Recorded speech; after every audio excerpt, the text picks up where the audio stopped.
Magandang araw mga kaibigan.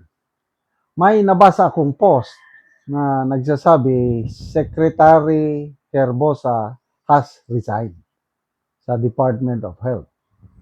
So, to be sure na hindi tayo mabiktima ng fake news, sinerch ko ngayon sa AI or Google, is it true that Secretary Herbosa has resigned?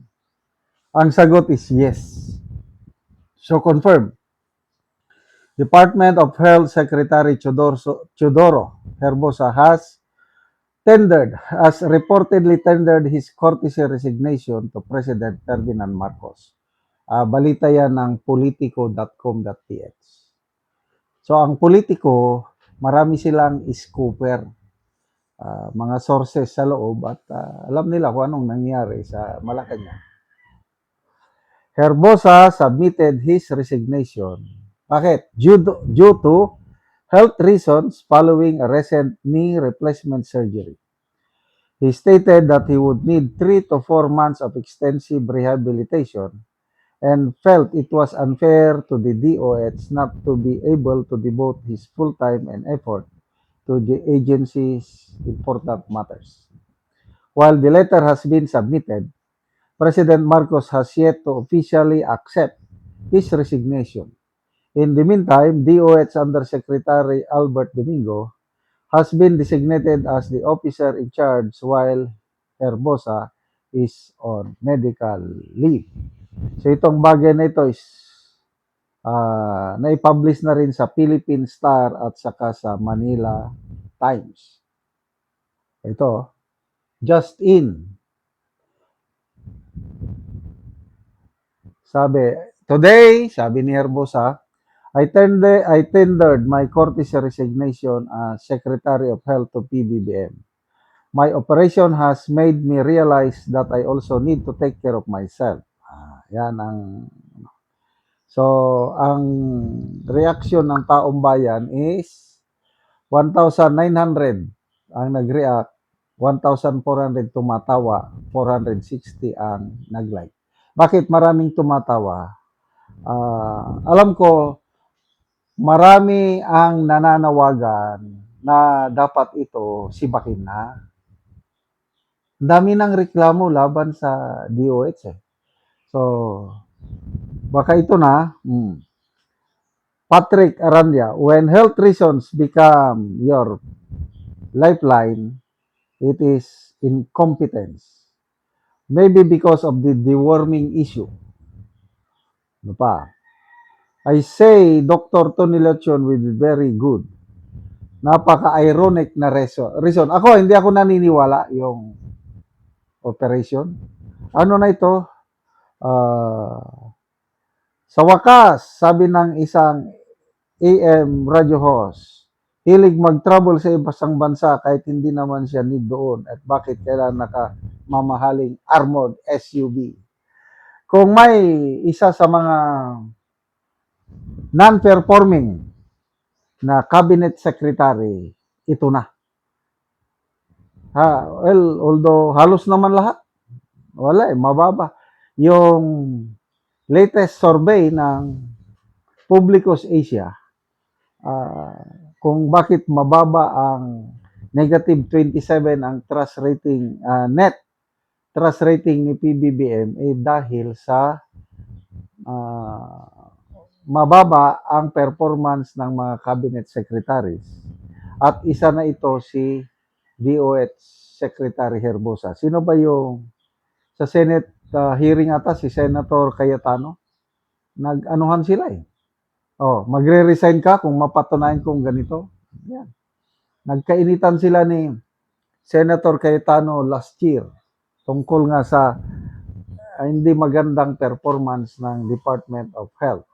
Speaking of Department of Health, pag magpa-hospital ka sa mga DOH hospital, ay nako, grabe nakakaawa ang haba ng pila. Kaya mga kamag-anak ko, kahit gusto sana sa DOH hospital kasi nga para makabawas ng gastos, nagtitiis na lang pupunta sa private kasi mas maayos mas mabilis ang serbisyo. Uh, merong, alam ko, isang pobreng estudyante na nagkasakit. Parang sumasakit ang ulo niya. Ang advice is magpatingin sa neurologist, ulo. Kaya lang, inadvisean ko na kung gusto nyo ng mas mabilis na serbisyo, doon na lang kayo sa private kasi kung pupunta kayo sa mga DOH hospital, pila. Aabutin kayo ng siyam-siyam. Kasi kami, sa Veterans Medical Hospital, Medical Center, veterano na kami it will take 3 to 4 months bago ka maasikaso. Magpa-schedule ka, ang haba ng pila. Ayan Veterans Hospital na yan. Supposed to be, priority kami dahil we have served this nation.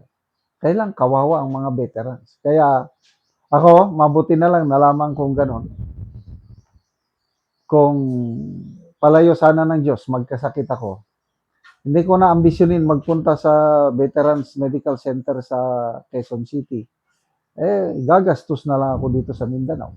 Kasi yun po ganyan po kababa ang serbisyo ng health services. Hindi katulad sa Davao City. Wow. Siguro punta ako sa Davao City. Kasi doon talagang libre. Wala kang gagastusin ni kusing. Mayroon ka pang pabaong gamot paglabas mo. Ang dami ko ng mga testimonies, mga comments, articles na babasa sa napakagandang health services nila sa Davao. So, resign. Cabinet Secretary, sino kayang susunod? Unti-unti na silang nag-aalisan. Salamat mga kaibigan sa inyong pagsubaybay sa channel nito. Nakakatulong kayo ng malaki sa tribong Talandig ng Bukidnon dahil ang income natin sa channel na ito is pantulong sa tribo. Namimigay tayo ng libreng yero at pako para makapagpatayo sila ng mas maayos na tirahan. Panoorin niyo ang video nito. Karon na anak ko diri sa balay ni Jairin Parinting nga taga Barangay Masimag, Tagbak, Talakag, Bukidnon. Sumuna ni ang itsura sa iyang atop sa kadako sa buslot.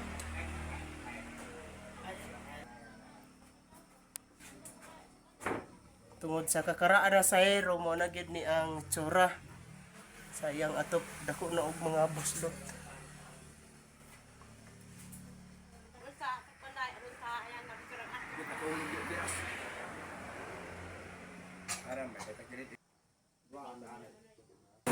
Ug muna ni ang itsura sa gawas nga bahin sa iyang balay.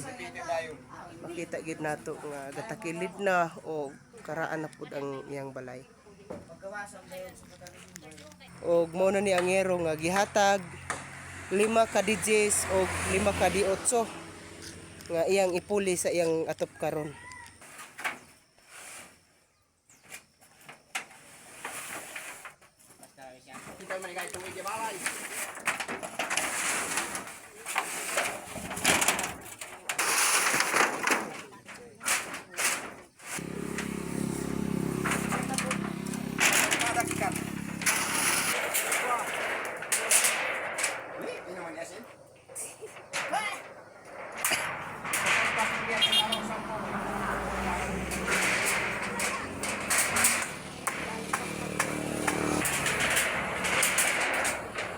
Ay, abol og lugar eh. Kangkon.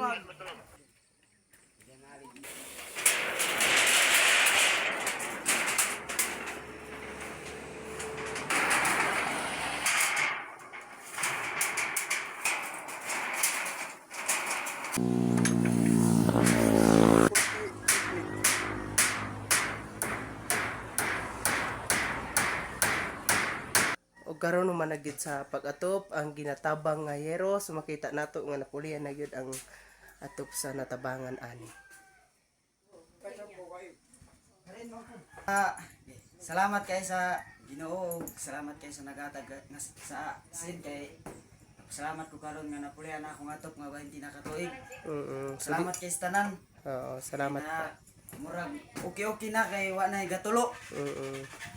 So salamat kaayo. Salamat kay sa tanan.